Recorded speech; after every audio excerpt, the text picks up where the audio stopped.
Welcome to this IISS webinar. My name is Dana Allin, and I'm editor of the IISS journal Survival and a senior fellow at the Institute for U.S. Foreign Policy. We've done quite a bit of work at the Institute on multiple strategic dimensions of the pandemic. Today, we want to focus more directly on the defense implications.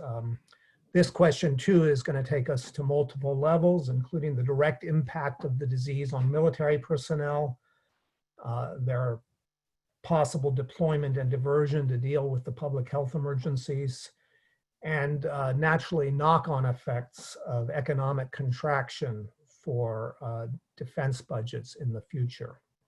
We have a stellar panel to address these issues. Jonathan Stevenson is my close colleague as managing editor of Survival and senior fellow for U.S. defense policy at the IISS. He was previously a director on the Obama White House National Security Council staff and a professor at the Naval War College in Providence, Rhode Island. Ben Berry is our senior fellow for land warfare. He's a retired British Army Brigadier and a visiting professor in war studies at King's College London. Sir Tom Beckett is also a retired retired British Lieutenant General and now Executive Director of IISS Middle East in Bahrain.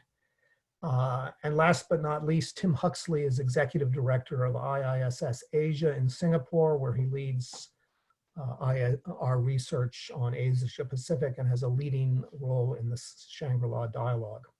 So we're speaking to you from, I may be leaving someplace out, but from New York, two places in the United Kingdom, Manama and Singapore.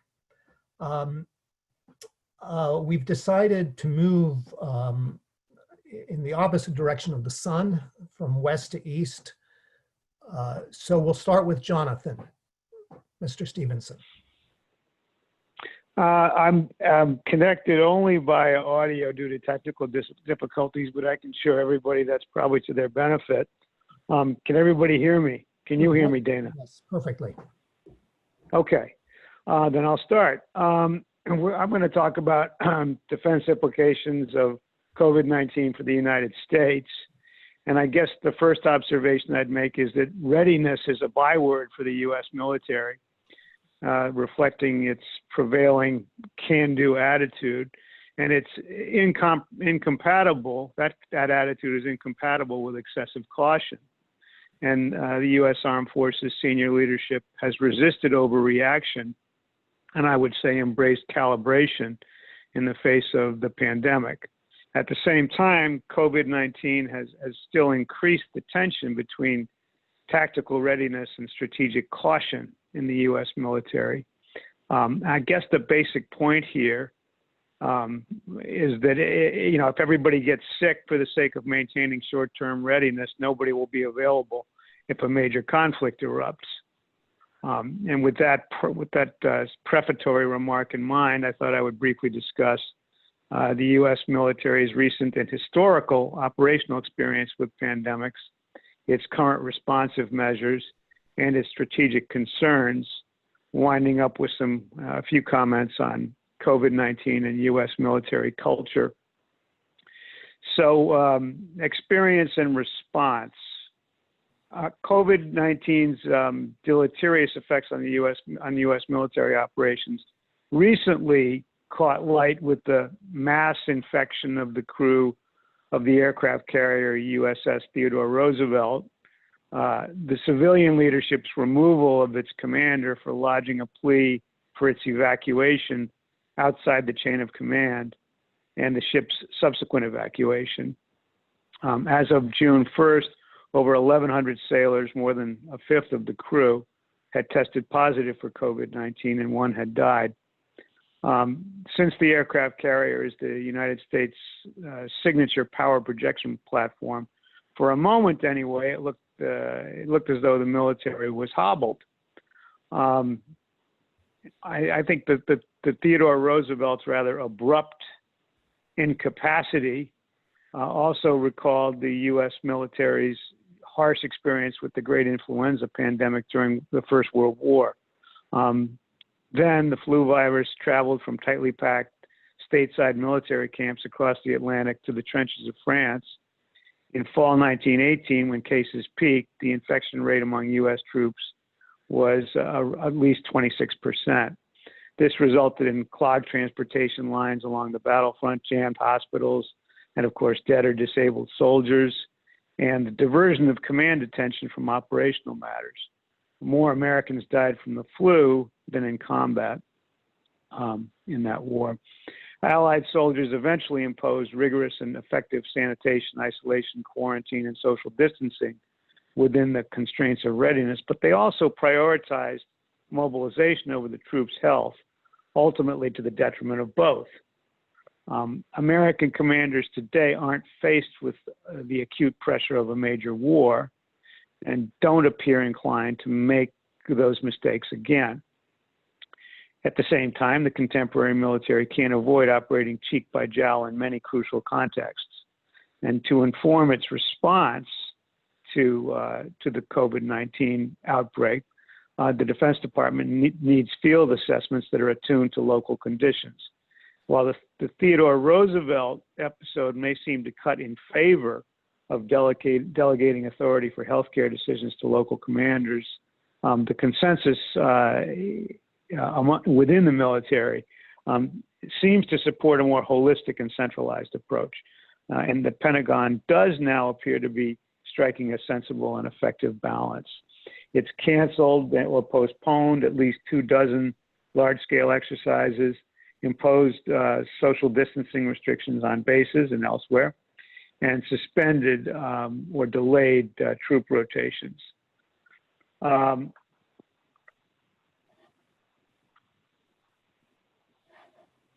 By late May or so, the services did have in place procedures for containing COVID-19 while continuing deployments, if not at the same pace as usual. Required pre-deployment measures include medical screening for each individual, a thorough evaluation of high-risk factors, and at least 14 days sequestration, that is before deployment. And then during deployment, social distancing, hand washing, face coverings, and daily screenings involving questionnaires and temperature checks are required. So these seem like logical, common sense measures. On top of these are some strategic concerns. Threats in several key regions demand high states of readiness that COVID-19 could degrade. And again, there was a hint of that with the Theodore Roosevelt's debility. Senior military leaders have taken care not to adopt a peacetime mindset, given the increased prevalence of gray zone provocations that could quickly heat up and require kinetic responses. During a 24-hour period in mid-April, a Russian fighter confronted an American reconnaissance plane. Iranian small boats harassed U.S. warships in the Gulf, and North Korea launched short-range missiles and fighters. In June, Iran-backed Shia militias launched several rocket attacks on U.S. targets in Iraq. Now, I think arguably none of these incidents departed too dramatically from business as usual, but U.S. challengers' willingness to soldier on, as it were, despite their own daunting COVID-19 related problems, did suggest a degree of opportunism. To take another instance, in April, with American aircraft carriers temporarily sidelined, China appeared to intensify its gray zone activities in the South China Sea. Of course, within a few weeks, the United States had, I think, rather pointedly deployed 3 carriers back to the region, signaling U.S. military resiliency and bolstering the American deterrent, and they're still there. The pandemic could exacerbate existing alliance management difficulties also. The background here, most of you are familiar with Russia's and China's strategic ambitions, the Trump administration's somewhat insular America First sensibility, and its erratic stances on NATO and other U.S. alliances have already made key allies nervous. And pandemic-related distractions and resource reallocations, including Trump's possible withdrawal of 9,500 U.S. troops from Germany, have probably increased their worries. And I think on an operational level, U.S. forces have at least partially addressed those worries. One example, from the 5th to 19th of June, several thousand U.S. Army personnel and a couple of thousand Polish soldiers participated in the Allied Spirit bilateral exercise in Poland, modified to accommodate COVID-19 risks. The exercise had been postponed by, I think, about a month, but was one element, and it was only one element of a division-sized multinational Defender Europe 20 training program intended to affirm the U.S. military commitment to Europe and slated to involve 10 countries, but of course scaled down due to COVID-19. My understanding is the U.S. Army Europe is planning to go forward with additional exercises associated with Defender Europe training objectives, but smaller ones than the overall exercise. In the short term, and despite some political pressure for cuts, COVID-19, I think, is not likely to precipitate major reductions in the U.S. defense budget, which is cumulative and notoriously sticky and difficult to reduce. I acknowledge, one would have to acknowledge the sequestration during the Obama administrations, but those kinds of considerations don't seem to consume the current Congress. Disease-related international supply chain disruption could also impede procurement and maintenance. In late April, the Defense Department reported some 3-month delays, which of course increased costs. And beyond that, some analysts have registered alarm that cascading logistical snags occasioned by sustained iterations of COVID-19 could tempt, say, Russia to make a territorial move in the Baltics, or China to opportunistically strike Taiwan or launch a deflection strike elsewhere.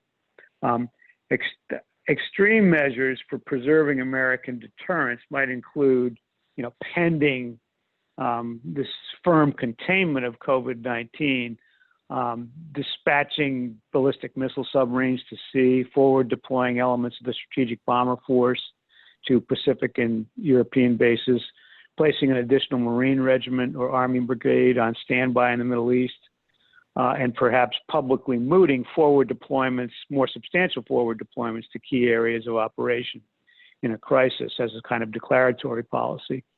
I think this kind of drastic action is unlikely to prove necessary, given the nuclear triad command's longstanding ability to operate in the technically and logistically degraded circumstances of nuclear war or of biological attack.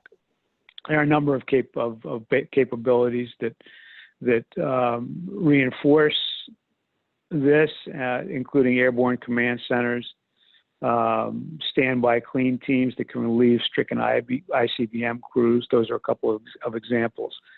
Missile submarine crews are isolated and comprehensively evaluated 14 days prior to patrols, and strategic bomber crews are social distancing at this point fairly rigorously.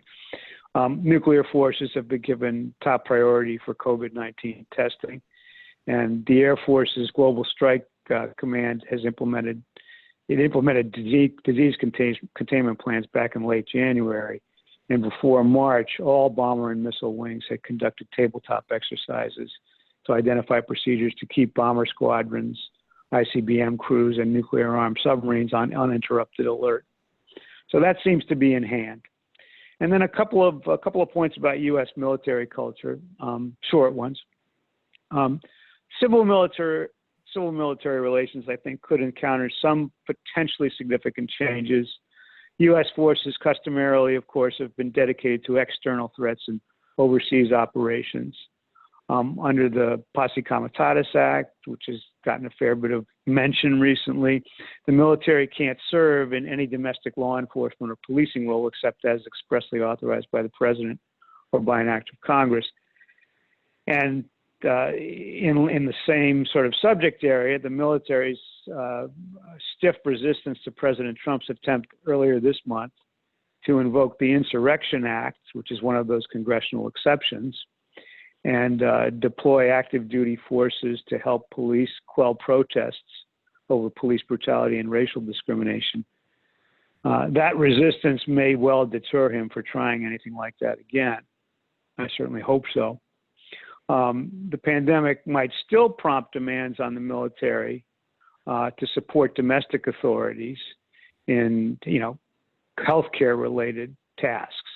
And while the state National Guard units would be the first resort for that kind of extra help, public health needs could conceivably exceed their capacity.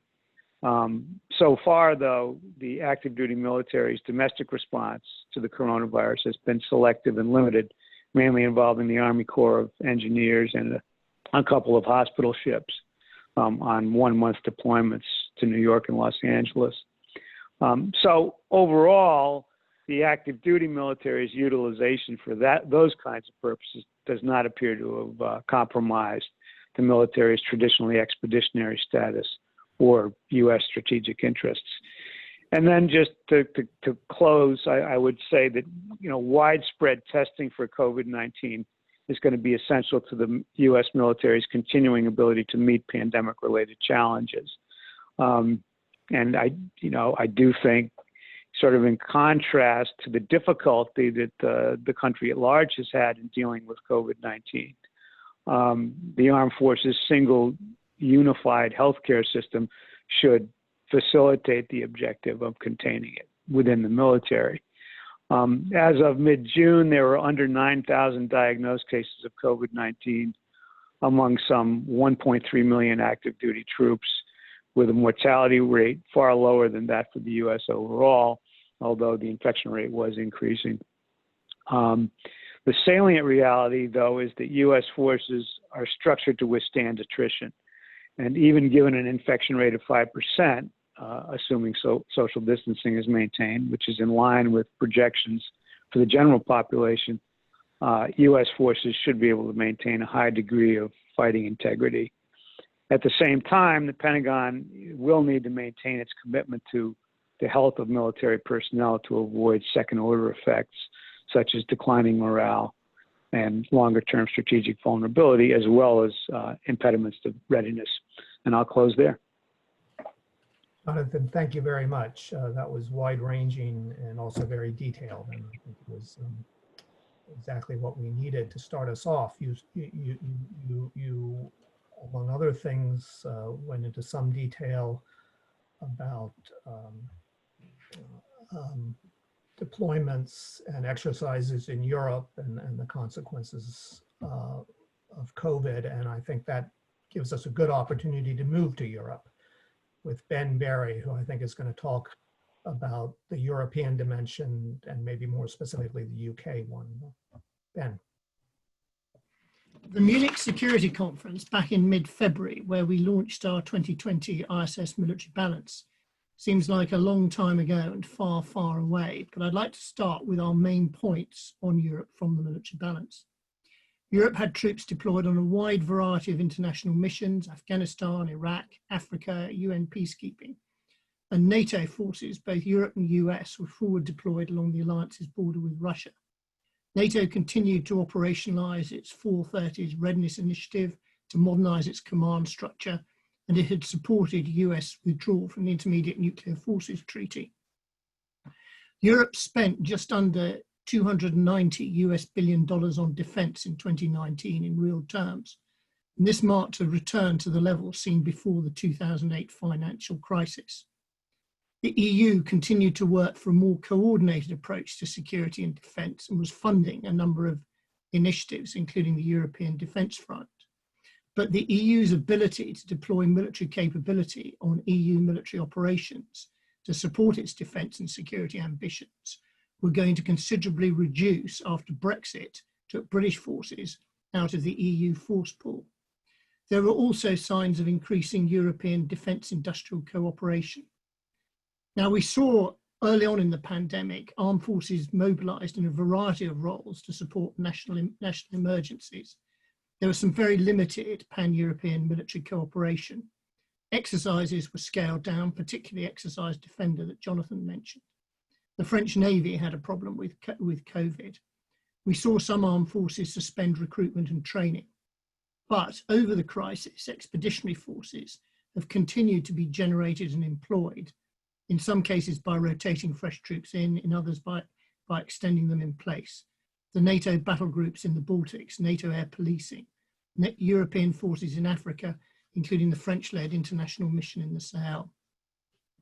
We saw a reduction in defence industry output as the lockdowns, illness and social isolation led to shutdowns or significant reductions in output, not just with the prime contractors, but also with suppliers across the supply chains. Now, looking at the medium term, the pandemic's not over. It can stage a counterattack resulting in spikes that may require the military who've been stood down to be remobilised. And I'm struck by the recent example of how when New Zealand's planned quarantine system recently failed, the New Zealand Prime Minister put the military in charge of getting it right. Now, militaries in Europe are still rebuilding their operational readiness, overcoming the challenge of social distancing.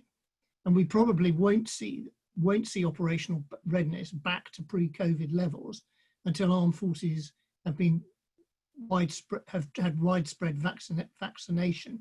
But rebuilding readiness is going to be easiest for countries that reduced infections most quickly. Now, national views about the lessons of COVID may vary, along with different national perceptions about which bits of their state machinery worked and which didn't. And it'll be interesting to compare the lessons of handling a pandemic in countries that had well-developed national security emergency management structures, such as Scandinavia and the Baltic states, against those that had chosen not to, such as the UK. And this may have implications for the role of armed forces in future emergencies. But many countries' view of security will have expanded to include the increased importance of public health and food security, security of key infrastructure, including electrical, telecoms, broadcasting and cyber, won't be far behind. Indeed, the UK Defence Secretary is on record as saying that the pandemic's impact on the UK was similar to that of a major state-sponsored cyber attack. And there will be domestic insecurities that have been exposed by the pandemic, resulting from internal inequalities, exposed and exacerbated by the death rates, no more so than here in the UK. But the strategic challenges to Europe haven't gone away. They continue.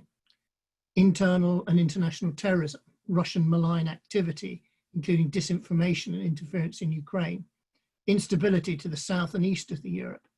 COVID's not going to make any of these better. They'll probably make them worse, although it's difficult to predict how much worse.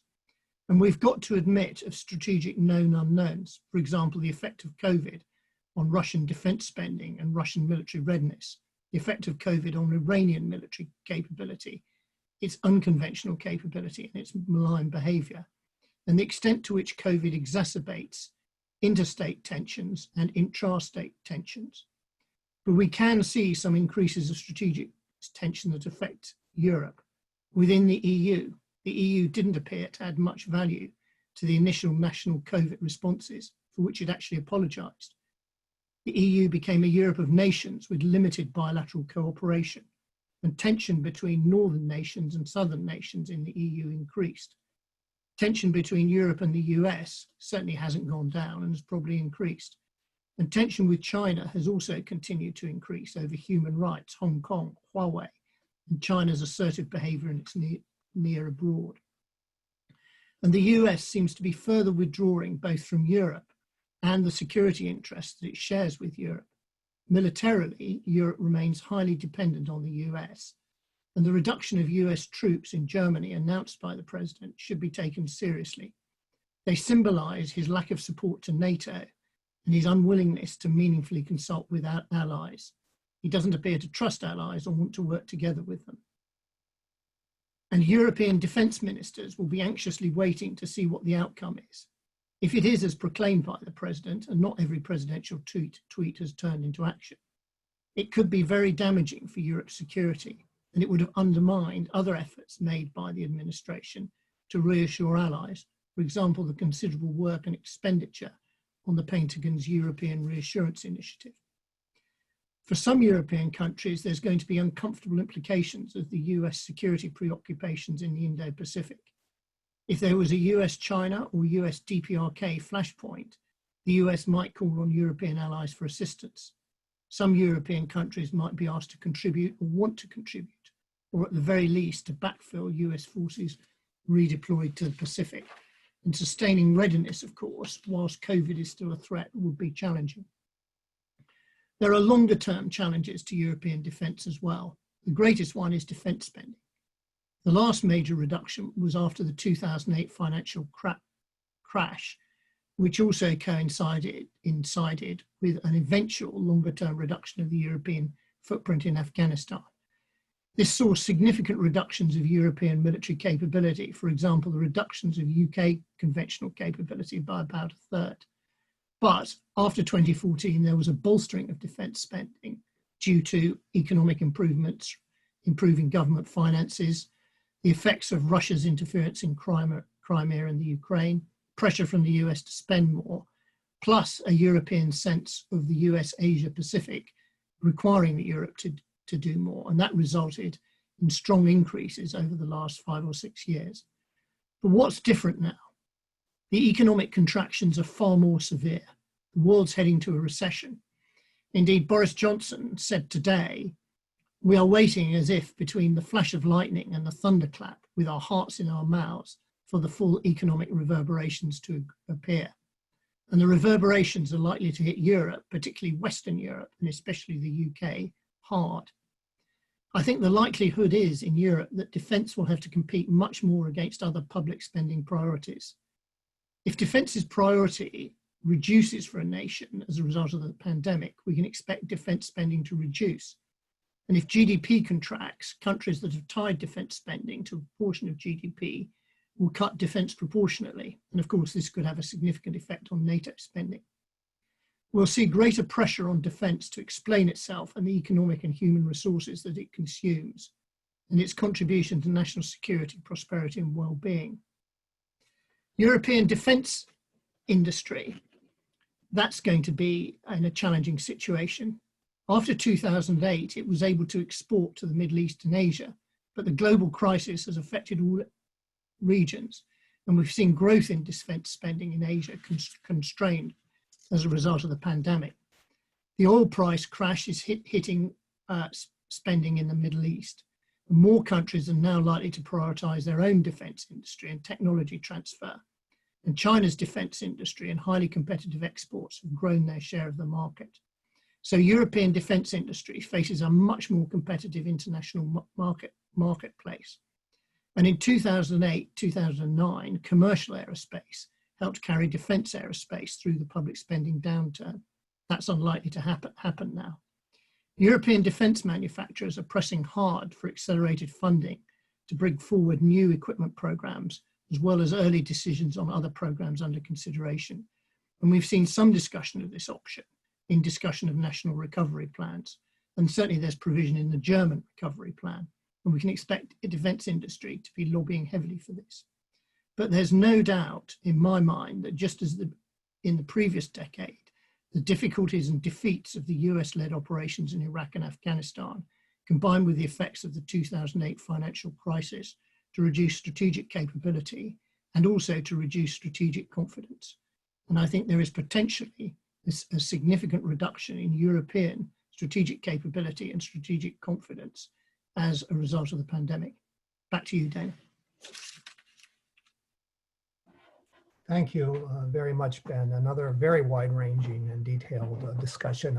Your discussion of defense spending prompted me to reflect on the thought that in the near to medium future, as countries debate the priority of defense vis-a-vis other national concerns, I just wonder what kind of debate you would have in a country like Germany, which has been seen as underpowered in its defense priorities, compared to the United States, which is fully powered, but which country seems to have taken care of its population better in the face of a crisis. So anyway, I'd also note in your discussion about the relative situation in Russia that the first question on the board concerns precisely Russian constraints in the face of COVID. So we'll get to that. But let me turn first to Tom Beckett in the Middle East. Thanks very much, Dana. So what I'm not going to do is try and predict the post-COVID Middle East region, but I hope to perhaps outline some possible outcomes for the region. I'll break it into 4 areas and I'll go through them. But the first one, because the region is a region with its own challenges, but it's also where a lot is done to it. And so the first aspect that I thought I'd talk about was how may external countries want to continue to engage with the region. Ben has highlighted the fallout or the consequence of the immense monetary policy mobilization that historical security guarantors, predominantly the US, but also the UK and France, it may have a reprioritization of defense within their own expenditures. But I think also even new players in the region, such as China, will be affected because, for example, China is expected to have far lower growth trajectory. So the ability for external countries to engage in the region may be limited by their own requirement to satisfy their own expenditure. But there's still 7 active conflicts in the region. They're all regionalized and some are internationalized. If I look at the international ones, the US-led global coalition against Daesh remains engaged in Iraq, even if the US role looks set to reduce. Russia remains engaged in Syria. Russia and France are reportedly involved in Libya. But for all of this, operations are costly and the desire to spend on discretionary interventions may reduce. Just to give a monetary example, so up until June of 2017, so for the first 1,000 days of Operation Inherent Resolve, the US was spending $13.6 million on average per day. And that's a lot of money to be committing to a region from which there may not be the payback you want. The flip side of operations is bases. The US has bases in Qatar, Kuwait, and Bahrain. The UK has them in Bahrain and Oman. France has one in the United Arab Emirates. Russia now has bases in Syria and China and Djibouti. And Turkey, of course, in Qatar.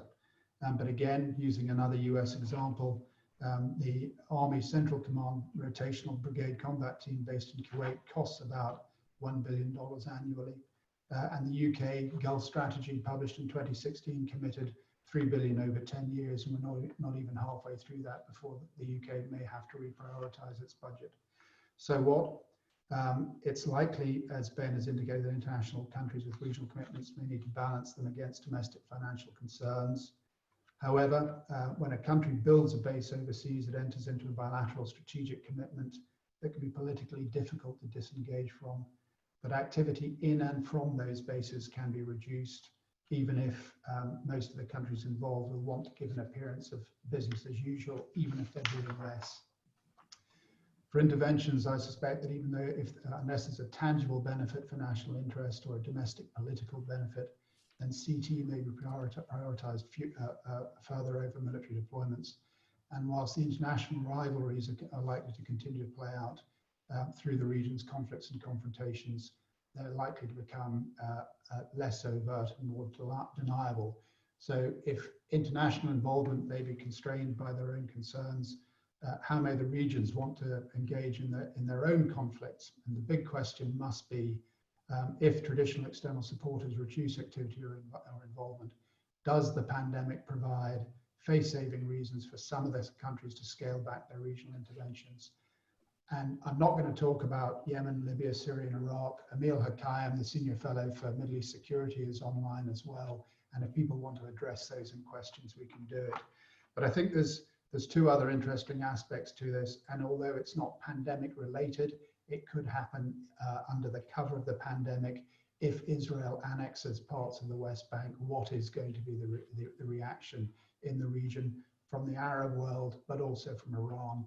And Jonathan mentioned Iran and some of its network in the Hashd-e-Shaabi continuing to attack or launch rockets against US bases. And whilst Iran may appear to be less active right now. Its policy goals haven't changed. And the US approach, which has not deterred, it's not defended, and it doesn't have effective diplomacy with Iran, has not altered either. So I'm now going to switch tack to what could be the financial impact on the regional armed forces and defense diversification. Most of the region don't publish their defense expenditure, so most of it is all done through estimates. But the estimates, with the exception probably of Egypt, are a GDP, percentage of GDP that would be uncommon elsewhere. Saudi Arabia at about 8%, UAE with a 2014 estimate of 5.6%, and then going down to Bahrain, even Bahrain at 3.7%. But the majority of that expenditure is salaries, reflecting the region's reliance on government employment for nationals. And that may indicate that it may be that they will have to shrink the size of their armed forces. There's also, it's hard to find capability reviews that shape defense development in most of the countries. But 12 of the regional countries are in the CIPRI top 50 arms importers, with KSA, with Saudi Arabia far in the lead. Procurement is often stovepiped, and purchases are often done for bilateral strategic purchase. You know, you may wonder whether Qatar will be able to field its 36 Rafale, 36 F-15 and 24 Typhoon when it gets them. But right now there aren't any indicators that defense procurement is going to be curtailed. But because there doesn't seem to be there isn't as obvious a procurement process through capability reviews as elsewhere, once the implications of the oil prices and the fiscal measures that had to be applied in the region come to the fore, then the budgetary process may need to reflect that. Tom, I've gotten a request from one of our audience members for people to speak up a little bit. Do you think? Okay, sure. Okay. For the defense diversification, in the region, there's only 6 defense countries that have sold defense material. The 2 lead are Turkey and Israel. But in the Arab world, the Emirates and Saudi Arabia are making steps to diversify. The UAE has a goal. Its goal was to increase from 10% in 2015 to 30% in 2030, and that could be possible, could be achievable, because it had a better defense industrial base than, for example, Saudi Arabia. Saudi Arabia aims to localize 50% under Vision 2030, but as this would be a 48% increase in 12 years, this appears to be wishful thinking. Nonetheless, both of them have set up procurement authorities to try and help them through that. But an important aspect of all defense diversification in the region is the requirement for offsets in defense procurement contracts.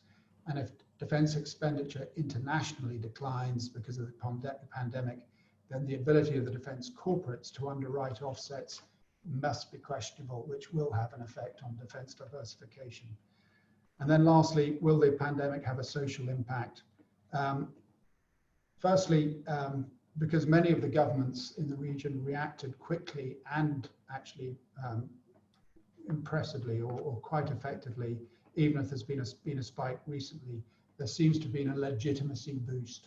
So putting that to one side, looking at the GCC in Jordan, the armed forces have played a role in the pandemic.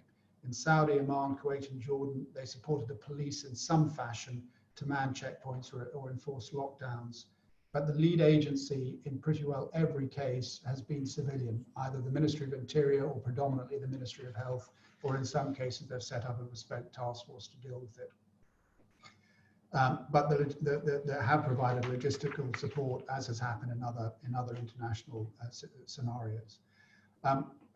On the social side, we ran a webinar recently on the effect of the pandemic in the GCC. We noted that the region's countries have inherent advantages in weathering it, but they also have vulnerabilities. Low oil prices and the likely U-shaped recovery will affect the region. They've diversified into trade, shipping, tourism, and travel. That's going to be problematic. Open economies that rely on global supply chains will be affected if the outcome is greater regionalization. And critically, the reliance on expatriate labor in almost every sector apart from government service is another concern. And we concluded that the region's visions need greater urgency and a re-rolling of the indigenous workforce, which will not be easy. So I think I'll leave it there so that I keep within time, and I'm happy to take questions later. Excellent. Thank you very much, Tom. And thank you also for reminding us that we have sitting in the front row of the audience, so to speak, our colleague Emil Hilkayem, who can also pitch in during Q&A on on region with the most ongoing conflicts, or at least the most visible ongoing conflicts. And now I'll turn to Late at Night in Singapore and Tim Huxley. Thank you very much, Dana. Good evening, everyone. My first comment is that the impact of COVID-19 on the national defense sectors of the region that I work on, the Asia Pacific, has actually had much in common with the effects evident in other regions. In the first place, as elsewhere, many, probably most, Asian countries' armed forces have been involved to a greater or lesser degree in assisting governmental responses to the pandemic. They have mobilized and deployed military medical personnel in support of national health sectors' responses. They've also often provided logistical support as part of wider governmental efforts. This has included transporting medical supplies, building temporary hospitals, and even in the case of Taiwan, for example, contributing to the labor force producing face masks. These activities, in general, have not significantly distracted from the capacity of armed forces in the Asia Pacific to fulfill their main roles. However, in most cases, armed forces in this region have needed to suspend or curtail both routine training and national level exercises. And all bilateral and multilateral exercises have been cancelled or postponed temporarily. Although I think it's worth adding as a footnote that the business of defense diplomacy in the Asia Pacific, as is probably also the case in other regions, has continued to quite a considerable degree on a virtual basis, with both high-level and working-level defense consultations between countries continuing via video links. The impact on operational readiness of the various restrictions that armed forces in this region have had to work under, and also the impact of outbreaks of infection in military establishments and on naval vessels is quite difficult to assess. But we do know that for at least several weeks earlier in the year, and Jonathan Stevenson referred to this earlier, this was during April, the US Navy's activities in the Indo-Pacific theater were affected. There was the particularly high-profile case of the crew of the aircraft carrier USS Theodore Roosevelt being evacuated at Guam, but many other US Navy ships in this region were also affected. In the medium to long term, of course, the primary issue for the defense sector is the extent to which the COVID-19 pandemic is going to affect the level of resourcing for defense. It's widely expected in this region that there's going to be a negative impact on defense spending, given the need for governments to spend more in other areas, specifically on the health sector, but much more expensively on medium to long-term measures to mitigate the impact for individuals and businesses of lockdowns and travel restrictions. And beyond the short term, it must be anticipated that reduced economic growth is going to constrain government spending across the board, with defense carrying at least a proportionate burden of cuts in many countries. There's already been an impact in some Southeast Asian countries, notably Indonesia and Thailand, as well as in the Republic of Korea, where cuts have been announced in planned military spending for the current year, at least.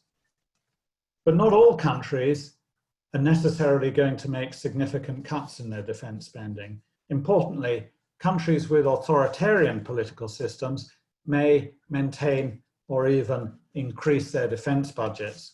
Indeed, in May, China announced a 6.6% increase in its defense spending. This apparently showed that the People's Liberation Army would, at least for the time being, be fairly well insulated against the economic impact of COVID-19. It's far too early, though, to have a clear perspective on the strategic implications of COVID-19 on defense establishments in the Asia-Pacific region. But they may not necessarily be far-reaching. It does seem that China may have already sought to take advantage of its rivals' preoccupation with COVID-19 to press its advantages across a broad front in the Indo-Pacific region, ranging from the East China Sea through Hong Kong, Taiwan, the South China Sea, and onto the border with India.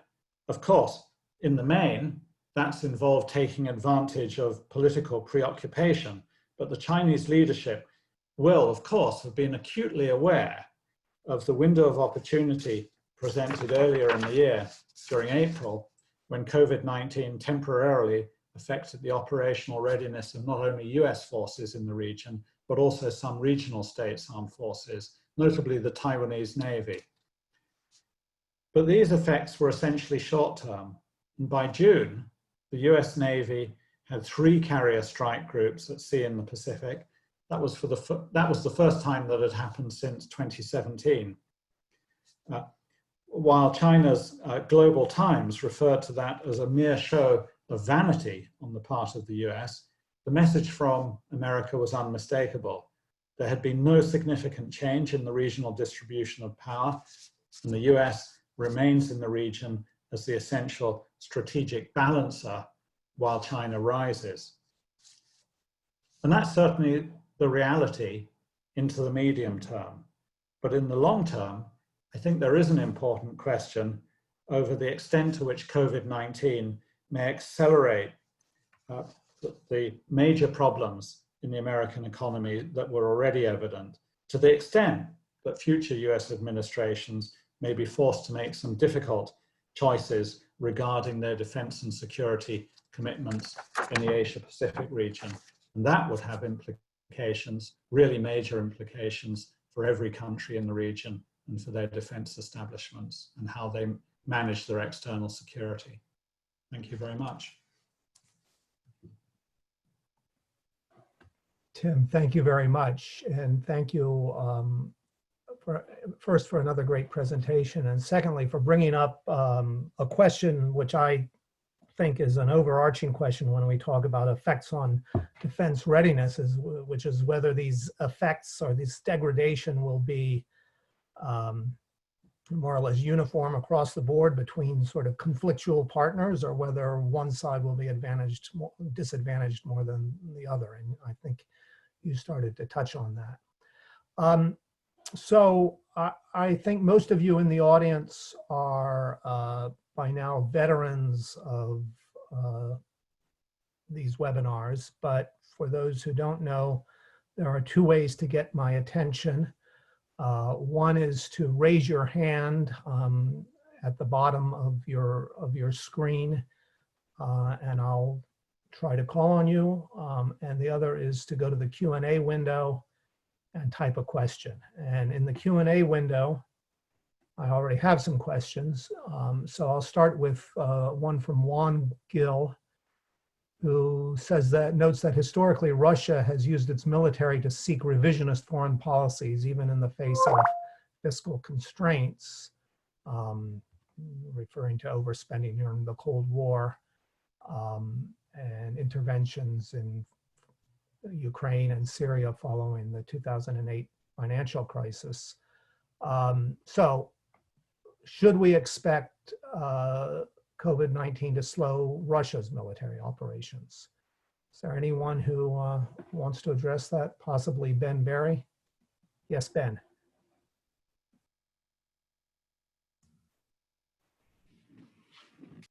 There's no doubt COVID-19 did have some effect of reducing military readiness, hence the postponement and then apparent slight descaling of the Victory in Europe Day parade.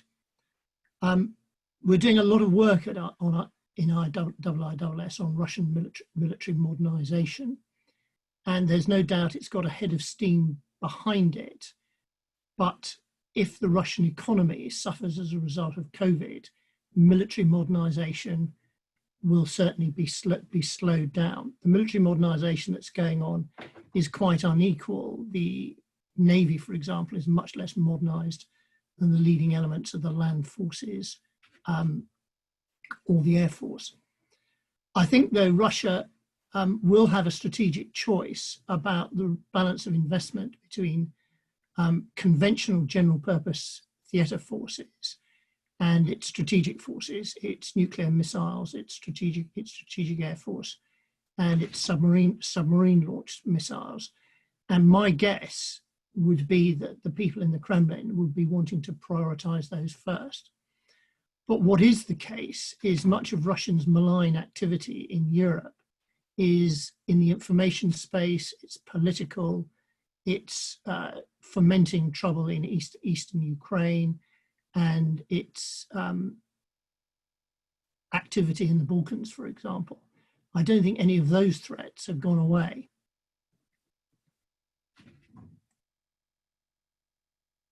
Yes, Tom Beckett, you wanted to add something? You're on mute, Tom.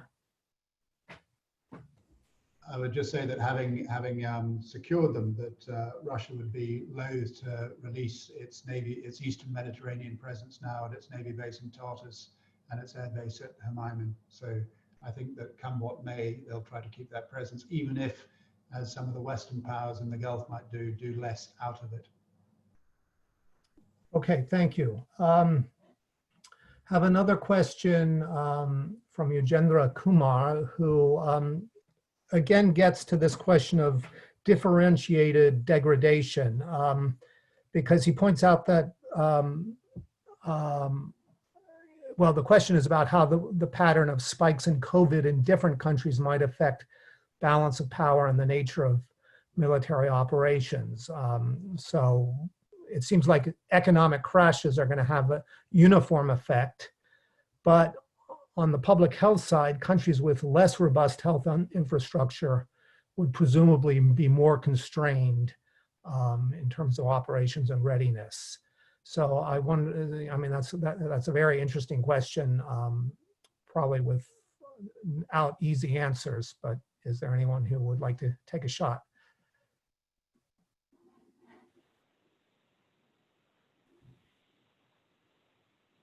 Dana? Yes. Jonathan Stevenson here. Yes. I mean, I would just make the observation that, well, I think that general point is correct.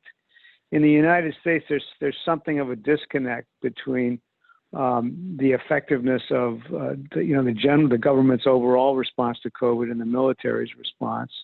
The infection rate in the military certainly lags that of the general population, and the military's handling of the threat has been much more orderly than that of the federal government as a whole, which might not be saying very much. And I think another thing to observe is that in the short term, U.S. defense spending is not likely to be affected much. In the medium term, obviously, the economic downturn is going to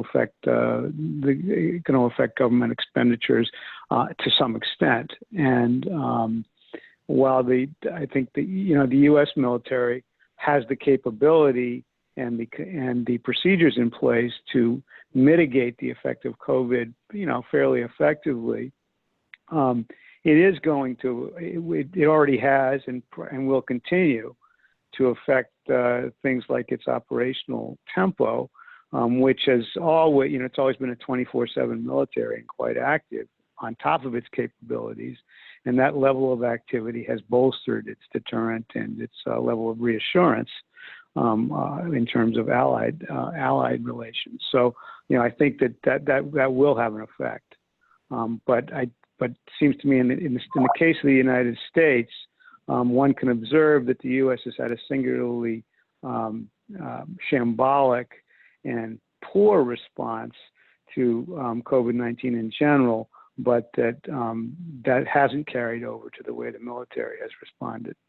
And also that the things like the defense budget and defense priorities are likely to be to be stickier than other aspects of U.S. public policy. Yes, thank you. The United States certainly has a sticky defense budget. I have to agree. Yes. Ben Barry, you wanted to add something?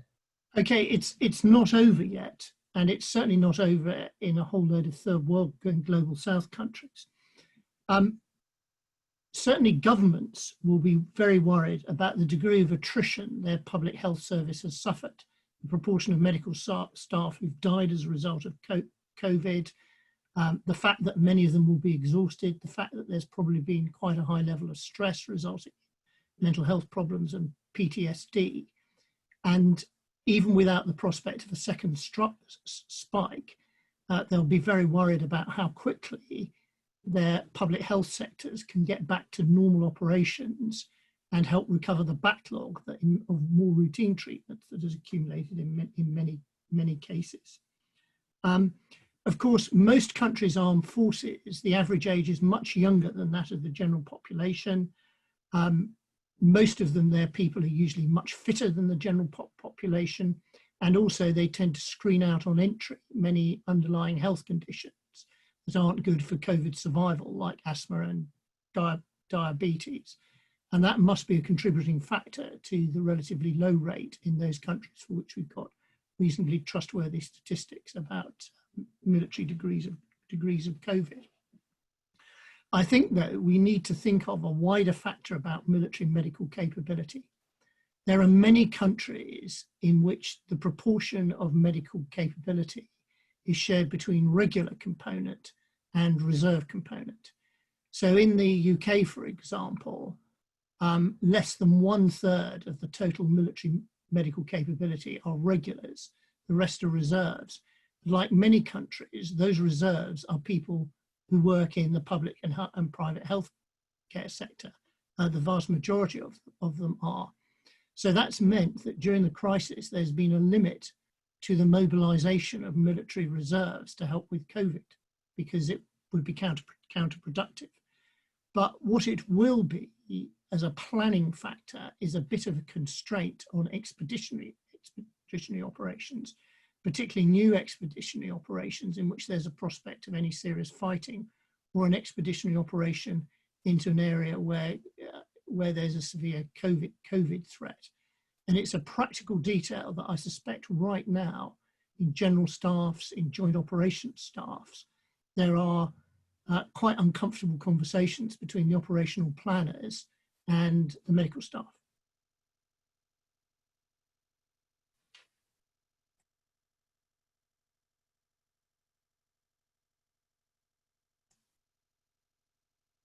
Sorry. Okay. I said something brilliant, but I was muted the whole time.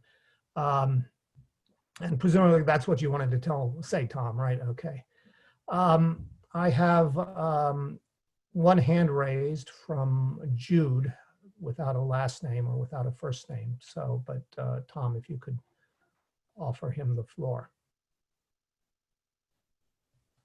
Thanks. I think I did mention my question, but I had two in particular within the Middle East. Has the regional balance of power shifted towards Saudi Arabia's advantage or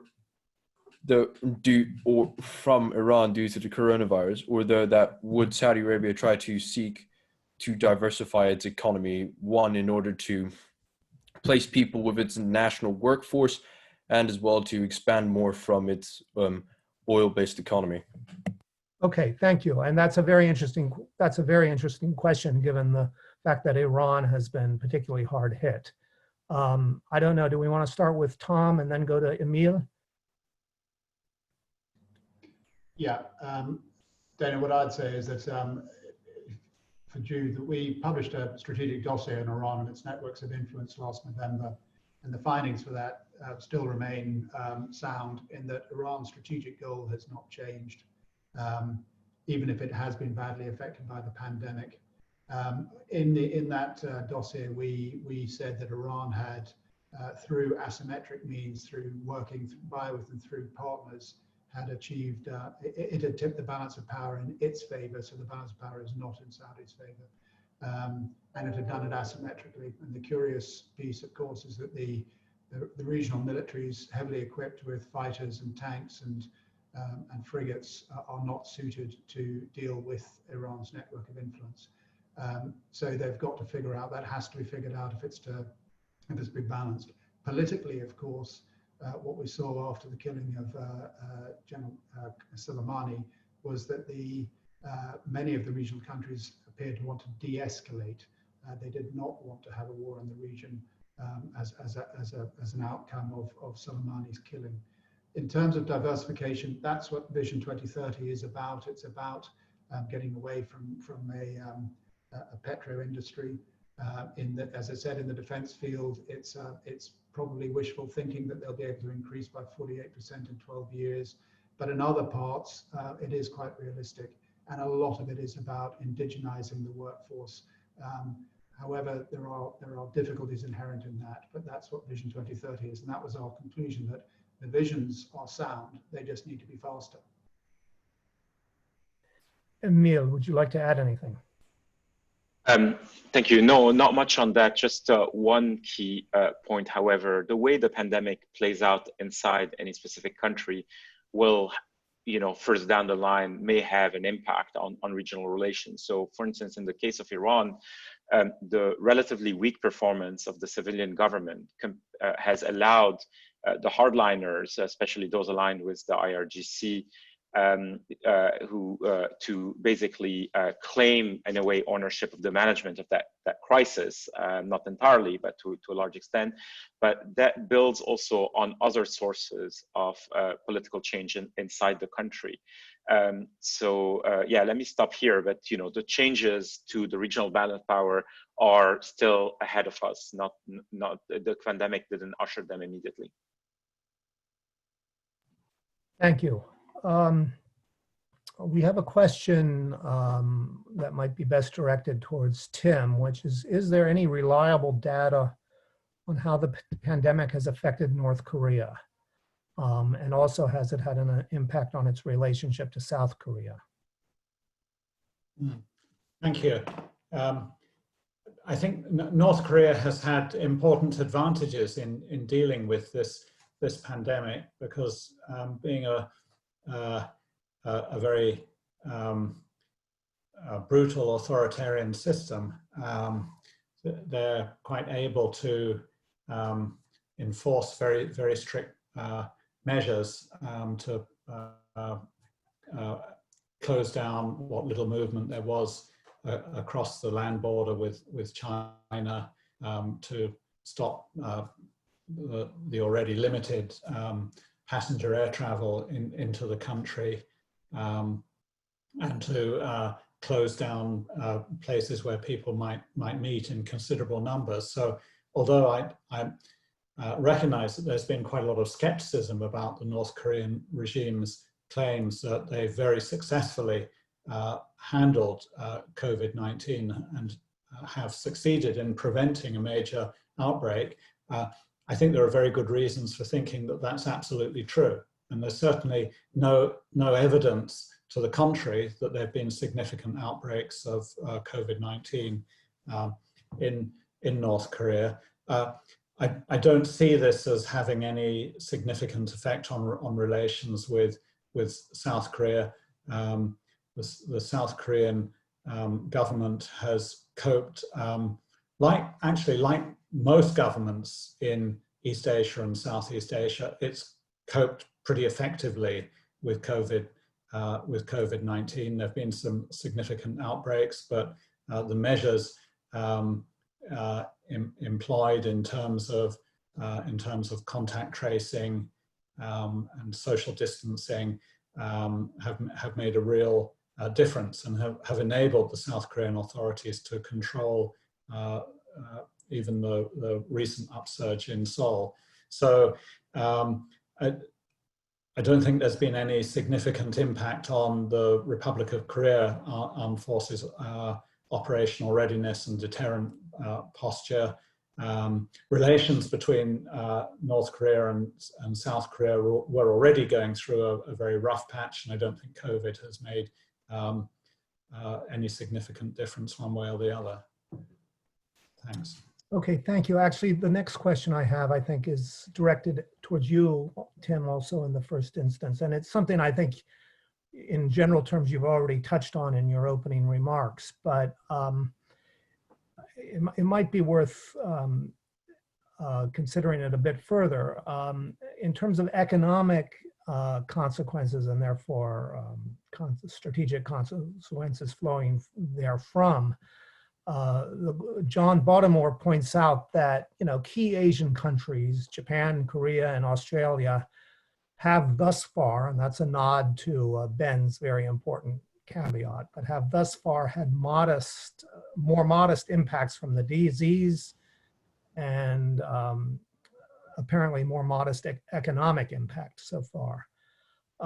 So if this situation continued, would these countries be in a good shape to resume a strong deterrent posture, both collectively and unilaterally vis-a-vis China? Yeah. Sorry, that's a mouthful, but I think. Okay, I'm reading the question as well. Thanks, Dana. Okay, so it's right that it looks as if the economic impact on key Asian countries may be fairly relatively limited. That's correct. But on the question of how they are responding to the rising Chinese strategic threat, as John Baltimore puts it, is a little bit more complex, because while Japan and Australia have most definitely been increasing their defense effort recently for the last several years, and have been contributing more to their alliances with the United States. They are not developing independent deterrent postures towards China. They're developing capabilities which can be coordinated with US military capabilities in the region to provide a deterrent against China. So on their own, Australian and Japanese defense capabilities in relation to China don't really mean much. It's the US that is the central player in the region. If the US was playing a weaker role, or in the worst case, withdrew from a direct role in Asian security, then Japan and Australia would have to play an independent role. But so it's the US, their alliances with the US and the US presence that really matters. And then just a point about South Korea. The South Korean armed forces and deterrent capability is really focused very strongly on North Korea. The South Koreans are not trying to deter China. In fact, South Korea has a very good relationship with China. There are some problems in the relationship, but overall, despite being a US ally, they're not in the same category as Japan and Australia. Thank you, Tim. And Tim, I'm sorry to keep up a steady barrage on you, but you seem to be inspiring a lot of questions in your area of expertise. And one comes from Norman Tan, who notes that the pandemic occurred during a period of transition, political transition in Malaysia. So how has it affected the legitimacy of the new PN government? Minister of Defense was also a key figure in the pandemic response, and the military was used to enforce the movement control order. And what are the further implications for this on defense and strategic priorities?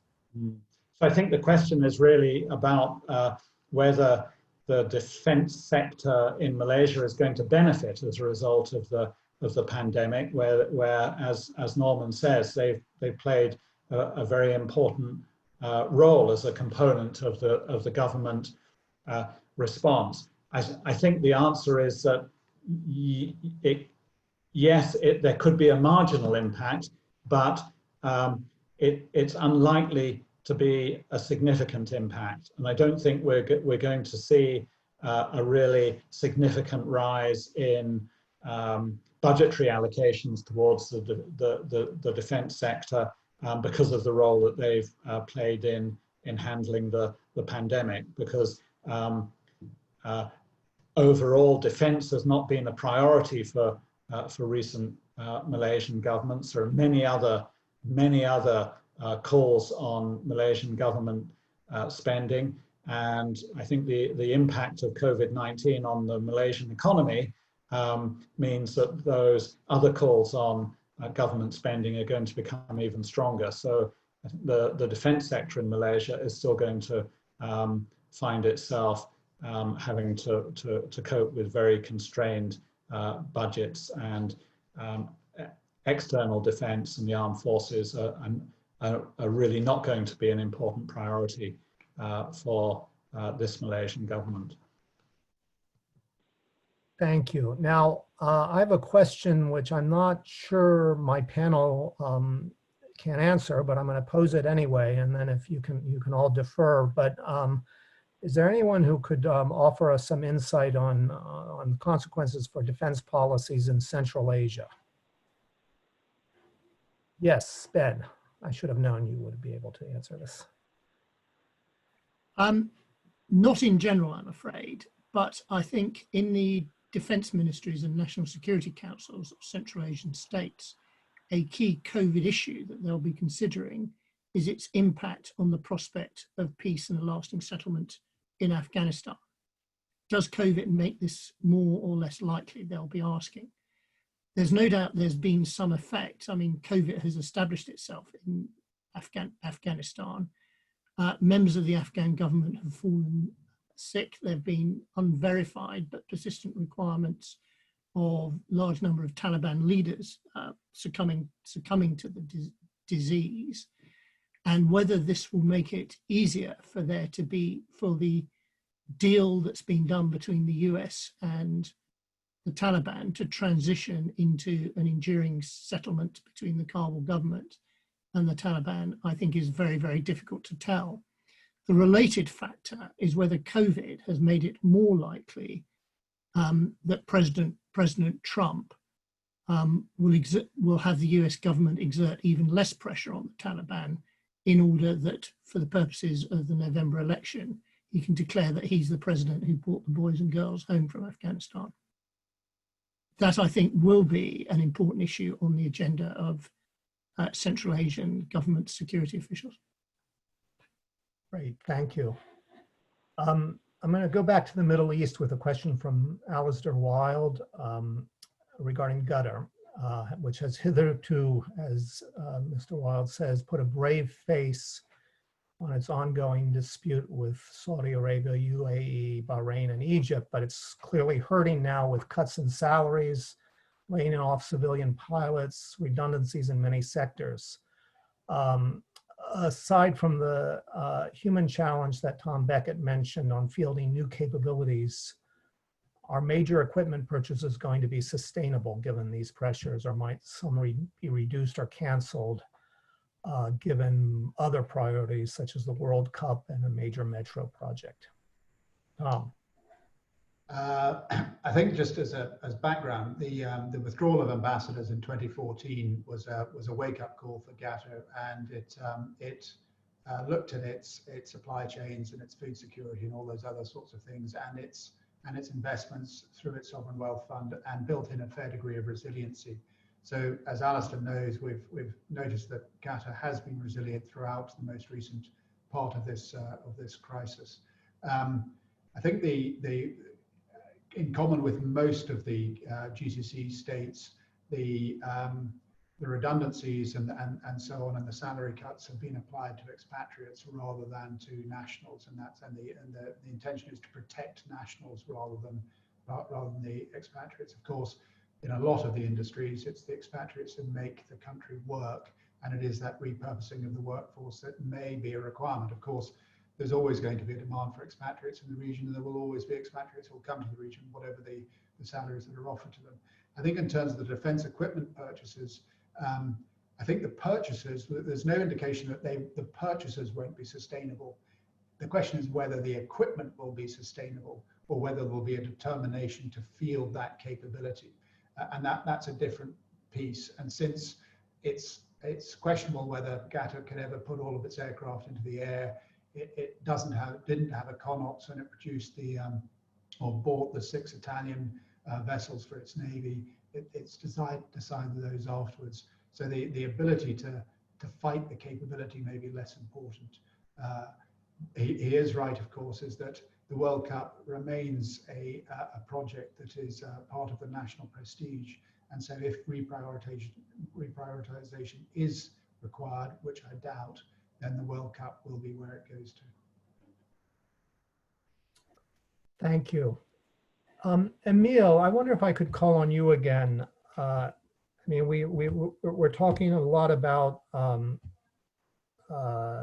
impact on readiness for conflict, the consequences, the dynamic consequences for military confrontations or impending military confrontations, but there are ongoing conflicts in your region of the world, in your region of specialty. And, you know, this is an open-ended question, but I mean, have you seen any effect on the war in Yemen, the situation in Syria, and so forth? Yes, early on when the pandemic hit, there was a hope that there would be a ceasefire, that the UN Security Council could come together and agree on this, and France and a few other countries hope that would be the case. This hasn't panned out. Actually, fighting in Libya has actually intensified recently.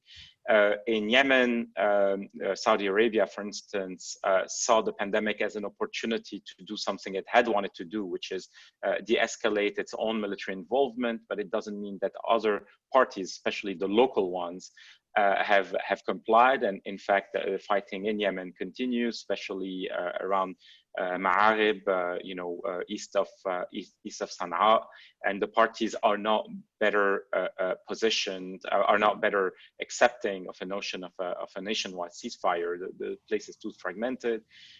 In Syria, up until early March, actually, there was quite active fighting, and there was a Turkish intervention that and Turkish Russian diplomacy that put the momentary stop to it. But it doesn't seem like the pandemic itself has forced the various parties to rethink. And so, the ceasefire first in Idlib is quite fragile, and it's already being violated. But there has been no movement by anyone, certainly not by the central government, to rethink some of the policies. So no, the hope that many had that the pandemic would be a moment for various actors to stop and rethink a bit this escalation hasn't really materialized. And one can fear that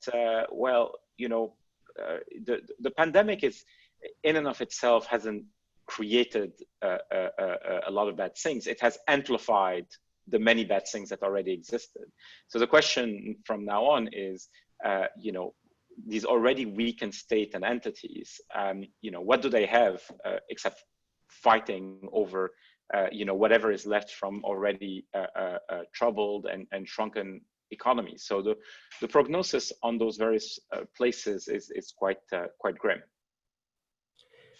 Just to follow on from that, do you have any observations about questions of stability and legitimacy in Iran? There's been a question about, from an American point of view, an apparent readiness on the part of the US government to think this is a moment to increase the maximum pressure, to make the maximum pressure campaign even more maximum because of the presumption that the regime is made more fragile by its disproportionate vulnerability to the crisis. I don't know if you have any thoughts on that. Well, look, there is a long list of grievances that Iranian citizens will have towards their government, and that includes the early management of the COVID crisis. That said, as the pandemic affected more and more regions of the world, suddenly Iran's response, which is, quite disappointing, doesn't look that bad compared to other countries. The crisis didn't serve to shore up the legitimacy of the regime, but didn't erode it in any meaningful way. So we have to be careful not to pick the conclusion that fits whatever hope one may have either way. I would say that, most states in the region in the short term have in a way benefited from the crisis in the sense that what was needed was a response that only health ministries, military authorities, civilian authorities could provide in terms of the pandemic, taking big decisions about curfew, getting PPE, getting the tests, administering tests, etc. So in the short term in Iran, like elsewhere, the state is a winner. Now, the question is about the second order effects on the economy and the social impact in the medium and long term, where the short-term gain may not be consolidated enough to actually matter because the pain is going to be so big down the road. Thank you. I mean, you pointed out that my question was rooted in a perspective from about 6 weeks ago, so that's a very useful corrective. Thank you. We're running more or less out of time. Well, actually, Emil, while I have you on the floor, there was another question about whether ISIS and Al-Qaeda have become more active. I would have seemed to recall suggestions they might become less active, but do you have any observations? Yeah, we haven't noticed something, any particularly different modus operandi from both groups. They're both trying to survive or revive themselves in their respective areas of operation, and they may benefit, a few months down the road from what exactly I just said, which is states that are now even more exhausted and less able to provide services, economic opportunities, etc. So the game is certainly not over for them. But in the short term, although early on they all engage in quite a lot of propaganda about how they, as non-state actors, could provide health services and shield their population. I mean, we saw this with jihadi affiliates in Idlib, for instance, and elsewhere. They haven't really made inroads precisely because of the pandemic. But the pandemic will likely help them if there is no serious stabilization effort in many of those areas. Thank you very much. We have just a few minutes left, and I think that I'll possibly draw this session to a close, but before that, I might ask all of the panelists, not necessarily, or any of the panelists, I should say, not requiring anybody to have any concluding thoughts, but if there's anybody who's listened to this discussion and wants to draw any of it together based on what you've heard, speak up, or since you can't speak up, raise your hand. Maybe I should ask Jonathan to begin with, since he can't raise his hand, if he has any concluding remarks. I don't know that I have any particular concluding remarks, except to note, I guess, to reiterate the fact that there is this, I think, fairly distinct disconnect between the competence with which the U.S. military has responded to COVID and the incompetence with which the federal government in general has.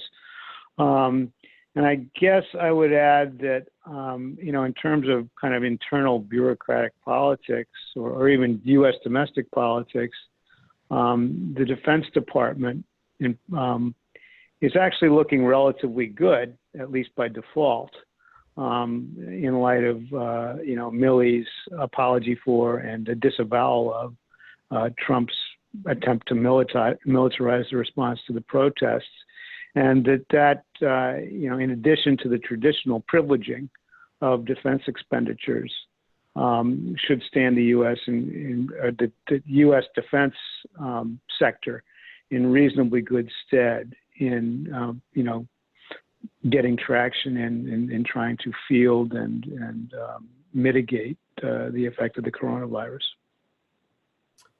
Certainly, the crisis in the United States has not tarnished U.S. military credibility, which is... I would say not. That's right, yeah. And Barry, any concluding thoughts? Just to develop what Jonathan said, there's a number of countries in Europe in which being a member of the military, particularly being an officer in the armed forces, has been a high prestige, high status occupation, and the military have had a high reputation on a generational basis. I wonder, in some countries, will public health servants now acquire some of that sheen and luster, and it will be a zero-sum game with a relative decline of the prestige of the military at the expense of more prestigious public health workers.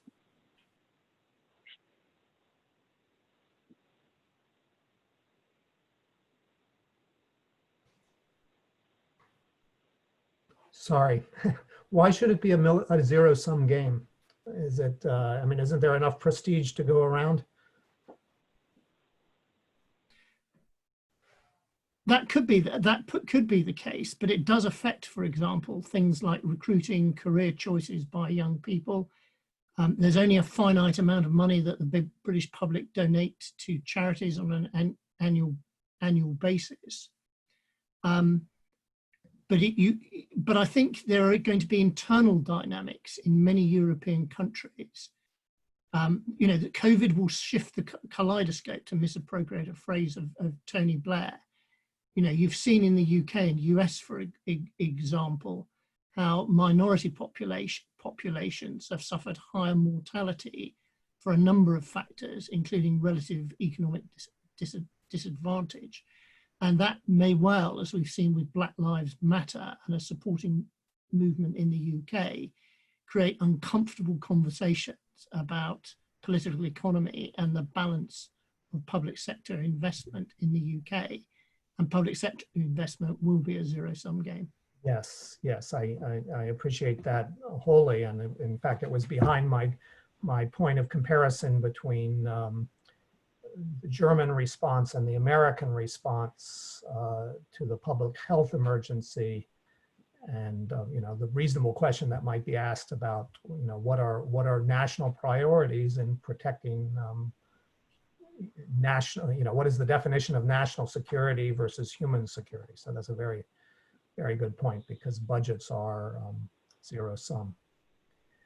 Tom Beckett. I think the only two things I'd probably say are that the pandemic response, largely civilian-led, and the military in a supporting role. So that's that. And then the second piece is that if international commitment, defense commitment to the region reduces, then the exposure that the region's armed forces have had in terms of defense transformation will be affected, and their ability to field capable effective capabilities will be reduced, both in conventional terms and certainly in unconventional and asymmetric terms, which they may need to use against aggressors such as Iran. Thank you. And finally, Tim Huxley, do you want to close us out with any last words? Thanks, Dana. Well, just going back to a point that was made early in this webinar. We don't really know where we are in this pandemic in chronological terms. That we don't know whether we're in the middle of it or at an early stage or moving towards the end of it. But having said that, so far in terms of Asian security, it looks like the most important impact is not the impact on Asian defense sectors, but the potential impact of the pandemic on the United States, which remains the absolutely essential balancing power in this region. So I think we need to look at the impact of COVID on US economy and society, and then the knock-on effects on the commitment to Asia in the medium to long term. Okay, well, thank you, Tim, very much. Thanks to all the panelists, particularly the reminder maybe should have been directed towards me and some of the finality of my questions, that this is very evidently not even the end of the beginning. So we will have, I think, ample opportunity to reconvene and consider the further implications of this crisis. And that's a somewhat baleful note to end on, but in any event, we'll have some real intellectual firepower to do it. Thanks again, everyone.